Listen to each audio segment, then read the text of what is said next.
മെയ്യിൽ നടക്കാൻ പോകുന്ന CUT എക്സാമിന് രജിസ്റ്റർ ചെയ്തിട്ടുണ്ട്, പക്ഷെ ഇതുവരെ കാര്യമായിട്ട് അതിനുവേണ്ടി ഒന്നും പഠിച്ചു തുടങ്ങിയിട്ടില്ല. ഇങ്ങനെ മെസ്സേജ് അയക്കുന്ന ഒരുപാട് സ്റ്റുഡൻസിനെ കാണുന്നുണ്ട്. എടാ, ഒന്ന് മനസ്സിലാക്കുക, നിങ്ങൾ CUETക്ക് പഠിക്കുന്നത് ഒരു വലിയ സെപ്പറേറ്റ് സബ്ജക്റ്റുകളല്ല. നിങ്ങൾ +2 തന്നെ കേട്ടതും കുറെ പേരൊന്നും പഠിച്ചിട്ടുണ്ടാകില്ല, എങ്കിലും ഒരുപാട് കേട്ടു പഴകിയ സിലബസ് തന്നെയാണ് കോർ സബ്ജക്റ്റുകൾക്ക് വേണ്ടി പഠിക്കുന്നതല്ലേ. സോ ഇനിയുള്ള ദിവസങ്ങൾ വൃത്തിക്ക് പഠിച്ചാൽ പോലും നിങ്ങൾ ആഗ്രഹിക്കുന്ന ഒരു സ്ഥലത്തേക്ക് എത്താൻ പറ്റും. അതുകൊണ്ട് ഇനി നിങ്ങൾ അയ്യോ ഇത്ര ഒന്നും പഠിച്ചില്ലല്ലോ, ഇനി പഠിച്ചിട്ട് കാര്യമില്ല, കുറച്ച് ദിവസമല്ലേ ഉള്ളൂ, ഇങ്ങനത്തെ നെഗറ്റീവ് തോട്ട്സ് മുഴുവനായി ഒഴിവാക്കി ഫ്രഷ് ആയിട്ട് ഒന്നേന്ന് പഠിച്ചു തുടങ്ങിക്കോളൂ. എടാ, ഏപ്രിൽ പകുതിയായി, ഏകദേശം മെയ് പകുതിയാവുമ്പോഴായിരിക്കും എക്സാം. സ്റ്റിൽ നമുക്കൊരു 10-25 അല്ലെങ്കിൽ ഒരു മാസത്തിനടുത്ത് നമുക്ക് ദിവസങ്ങൾ കിട്ടും. അതുകൊണ്ട് ആത്മവിശ്വാസം കളയാതിരിക്കുക. നിങ്ങൾക്ക് തീർച്ചയായിട്ടും ഒരുപാട് സീറ്റുകൾ ഉണ്ടാ, പക്ഷെ അതുപോലെ കോമ്പറ്റീഷൻ ഉണ്ടാ. അതുകൊണ്ട് നിങ്ങൾ വിശ്രമിക്കരുത്, പഠിക്കുക തന്നെ ചെയ്യുക. എടാ, കുറച്ച് ദിവസം പഠിച്ചാൽ ആ ഒരു മാസം കഴിഞ്ഞ്, അല്ലെങ്കിൽ നിങ്ങൾ ഈ ഒരു 3 മാസം കഴിഞ്ഞിട്ടുള്ള നിങ്ങളുടെ ജീവിതം ആലോചിക്കുക. നിങ്ങൾ എവിടെയായിരിക്കും നിൽക്കുന്നുണ്ടാവുക? നിങ്ങൾ ആഗ്രഹിച്ചൊരു സ്ഥലത്തായിരിക്കുമോ, അതോ നിങ്ങൾക്ക് ഇഷ്ടപ്പെടാതെ നാട്ടിലെ അല്ലെങ്കിൽ ഏതെങ്കിലും ഒരു സ്ഥലത്തുള്ള ഏതെങ്കിലും ഒരു ചെറിയ സ്ഥലത്ത് ചെറിയൊരു ഡിഗ്രി പഠിക്കേണ്ട അവസ്ഥ വരുമോ എന്ന് നിങ്ങൾ ചിന്തിക്കുക. നിങ്ങൾ എന്തെങ്കിലും നമ്മൾ ലൈഫിൽ എന്തെങ്കിലും നേടണമെങ്കിൽ അതിനുള്ള കോസ്റ്റ് നമ്മൾ കൊടുക്കണം, അല്ലേ? ഒരു ചായ കുടിക്കണമെങ്കിൽ കടയിൽ പോയി വെറുതെ ചായ എന്ന് പറഞ്ഞാൽ തരില്ല, അതിനൊരു 10 രൂപ കൊടുക്കണം. അതുപോലെയാണ് ലൈഫിൽ നിങ്ങൾക്ക് എന്തെങ്കിലും നല്ല സ്ഥലത്ത് എത്തണമെങ്കിൽ അതിനുള്ള ഹാർഡ് വർക്ക് നിങ്ങൾ കൊടുക്കണം. സർ, നമുക്കൊരു ബാച്ച് വേണം, കോഴ്സ് വേണം, സപ്പോർട്ട് വേണം എന്നൊക്കെ പറയുന്നവർക്ക് എജുപോർട്ടിന്റെ ക്രാഷ് ബാച്ച് ഉണ്ട്. അതും കൂടി പറയാനാണ് ഈ വീഡിയോ ചെയ്തിരിക്കുന്നത്.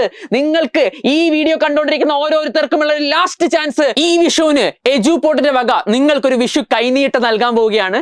വേറൊന്നുമല്ല, നിങ്ങൾക്ക് ഇത്രയും കാലം 5499 തന്നുകൊണ്ടിരിക്കുന്ന കോഴ്സ് ഏപ്രിൽ 14, 15, 16 തീയതികളിൽ, ഓക്കെ, നിങ്ങൾ ഇന്ന് ഈ വീഡിയോ കാണുമ്പോൾ തന്നെ രജിസ്റ്റർ ചെയ്ത് വെക്കുക.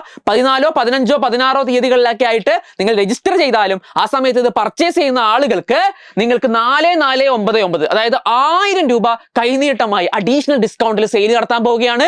അപ്പം വളരെ ലിമിറ്റഡ് ടൈമിൽ ലിമിറ്റഡ് ആയിട്ടുള്ള ആളുകൾക്ക് വേണ്ടി മാത്രമുള്ള ഓഫറാണ്. അപ്പൊ താല്പര്യമുള്ളവർ ഇനിയും ലേറ്റ് ആക്കാൻ ഇല്ല, കാരണം എക്സാം വളരെ അടുത്താണ്. അപ്പൊ നമ്മുടെ അടുത്ത ബാച്ച് ഉടൻ സ്റ്റാർട്ട് ചെയ്യും. അപ്പൊ അതിനുള്ളിൽ പെട്ടെന്ന് തന്നെ വേഗം തന്നെ നിങ്ങൾ എന്ത് ചെയ്തോളൂ, ഈ വീഡിയോയുടെ അടിയിലുള്ള ഫോമിൽ പോയിട്ട് ഫില്ല് ചെയ്ത് വെച്ചോളൂ വേഗം തന്നെ. അതുപോലെ നമ്മുടെ ഡൗട്ട് ക്ലിയറൻസ് നമ്പറൊക്കെ ഓൾറെഡി ചാനലിൽ പറഞ്ഞിട്ടുണ്ട്, അതിൽ നിങ്ങളുടെ ഡൗട്ടുകളൊക്കെ നിങ്ങൾക്ക് ചോദിക്കാം.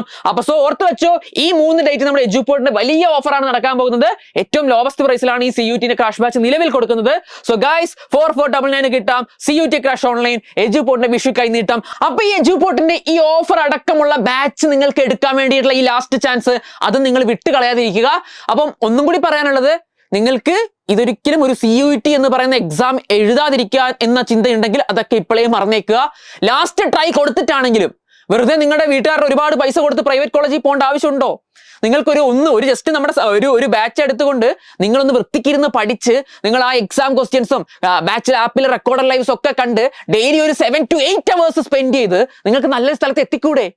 ഓക്കെ, നിങ്ങൾ ആത്മാർത്ഥമായി നിങ്ങളുടെ മനസ്സിനോട് തന്നെ ചോദിക്കുക, എനിക്ക് എത്തേണ്ടത് എവിടെയാണ്? ഞാനൊരു ഡിഗ്രി എടുക്കുമ്പോൾ എൻ്റെ കുറെ സീനിയേഴ്സ് ഒക്കെ നിങ്ങൾ പഠിച്ചത് നോർമൽ ഒരു സ്ഥലത്ത് വേണോ, അതോ ഒരു സെൻട്രൽ യൂണിവേഴ്സിറ്റിയിൽ ഒരുപാട് പേരുടെ കൂടെ ഒരു ഇന്ത്യൻ കൾച്ചർ മൊത്തത്തിലൊന്ന് എക്സ്പ്ലോർ ചെയ്തുകൊണ്ട് നമുക്ക് പഠിക്കണോ എന്നുള്ളത്? അപ്പൊ സോ തീരുമാനം നിങ്ങളുടേതാണ്. അപ്പൊ അടുത്ത വീഡിയോയിൽ കാണാം. അതുവരെ തൽക്കാലത്തേക്ക് ബൈ.